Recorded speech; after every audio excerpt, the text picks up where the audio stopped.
Alright, today we're going to be talking about my caiman lizard. The way I care for it. Let's take a look at him first. This guy's really packed on some pounds lately. Hold on. Hold on. There you go.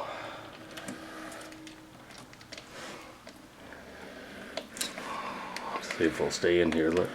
I want to start with the light and I want to get a shot of it. I can get it and keep him in there. You can see I use a UVB bulb, Reptisun 5.0, and I have a 10-inch dome up there. With it being summertime, it has a 50-watt light bulb in there. In the winter, I use a 75-watt. That produces a basking spot of about 95 degrees.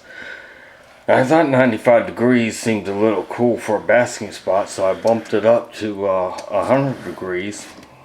And he spent half the time under there, and went over to his cool end of the stick up there. Let me show you the stick. And by him thermoregulating like that, with using 100 degrees, I was a little...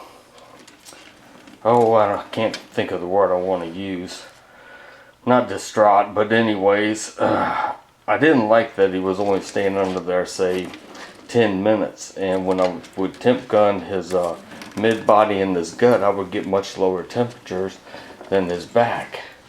So I dropped it back down to 95 degrees, and then he seemed to stay under there, I would say, probably 30 minutes, maybe a little longer.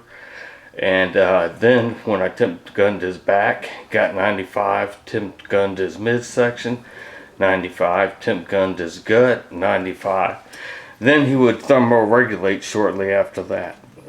So that's the importance of using a moderate, I wouldn't say moderate basking temperature, but I like to just start with somewhere around 100 degrees and watch the reactions of the reptile.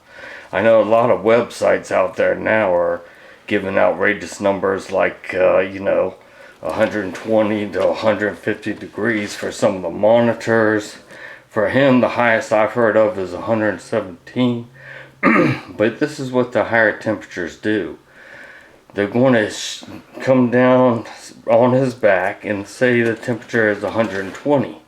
Well, that area on his back is going to get so hot so quick, he's going to thermoregulate before it has time to penetrate down through his gut.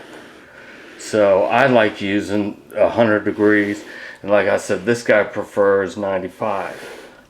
So that's what I do for the basking temperature, and it's worked for me. I've had this guy probably close to 5 years, and it's always been like that. So I'm going to keep doing it, and he's going to make it go for it. It's okay, little one. It's okay.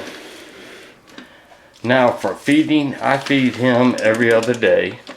I feed him decent sized portions. I try to imagine his gut somewhere in there about how big it is, and I feed him something that would totally fill it up. So for the first 2 years, I fed him live snails. I would go to the pet store and buy the mystery snails, apple snails, whatever they're called. And then I thought, well, it's getting a little expensive. But mostly I thought, I have no idea whether these things have parasites, or not. So what I'm going to do is look for other foods to feed him. And I was looking around. Said you could feed him shrimp, so I started feeding him shrimp and little tiny bay scallops. But when I was doing that, his urates, when he'd pee in his water dish, there would be a strong seafood odor, and I really didn't like that. It made me question it. And then his urates, they very shortly started having a yellow film on it and then an orange film on it. Now, the one thing I know of is signs of dehydration, getting the different colored urates. But like I say, it was only a quarter of the urate. And when I'd scratch the yellow or orange part with a toothpick or the end of a toothbrush, right underneath it would be totally white. I was like, no, I've never experienced dehydration before, but I would think that the urates would be solid color all the way through, and they weren't. But anyways, I stopped feeding him the seafood, and it was in the winter time. His urates didn't change after stopping feeding him the seafood. So I was thinking, okay, well maybe I'm keeping it a little not humid enough. But for 4.5 years I've been doing the same thing, spraying twice in the winter, and he never showed any signs of that, any different colored urates other than solid white. So I was like, well, okay, maybe it is the seafood. Maybe that's done something to his kidneys. I have no idea, because I've never had blood work done on him or anything, and I'm not going to. A vet trying to find a vein in this thing would be ridiculous. So I decided to up the humidity on it, and shortly before I upped the humidity by using a rectifogger instead of spraying, well, I should say along with spraying, the urate started being solid white. And I don't know if that was a change in the seasons, it being more humid during the summer, because I started using the rectifogger, or because it was something else other than dehydration why I was seeing those weird colors. But anyways, either way, I don't know. I'm just glad the urates are back to being solid white and being normal. Now, let's see, what else do I feed this guy? Had to make a list. Okay, right now what he's been eating since I discontinued the and he's going to eat the piece of paper, since I discontinued the seafood, is turkey. I take 1 pound of raw turkey, mix it with 2 eggs, and then put in 1 heaping tablespoon of Repeshi's Calcium Plus. I mix that all together, and I try to feed that twice, somewhere in between 8 or 9 days. I alternate between raw chicken breasts and the A&D cat food. I always call it cat food, but it's both cat food and dog food. Let me see. Here we go. This is the stuff. And every lizard I've ever had loves it. Every carnivorous lizard loves this stuff. Yeah, see, he's trying to get some. This thing's always hungry. Hey, come on. Well, it's okay, little boy.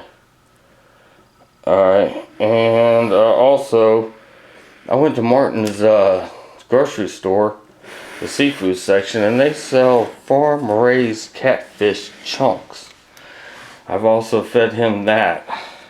He seems to enjoy those. Now, they're just the chunks, so don't give the nutrition of a whole fish.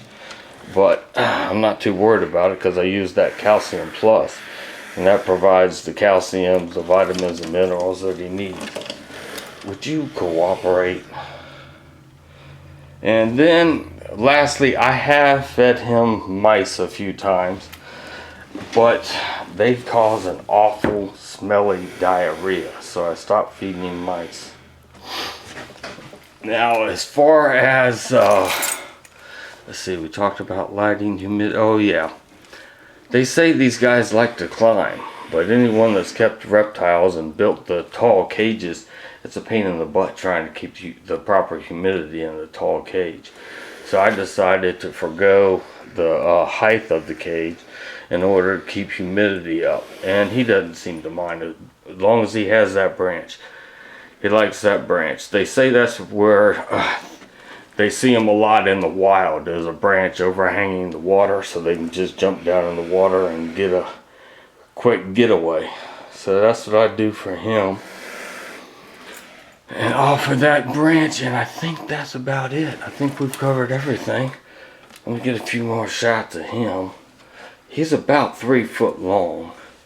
Like I said, about 5 years old. And he's a little stinker sometimes. I really enjoy these guys.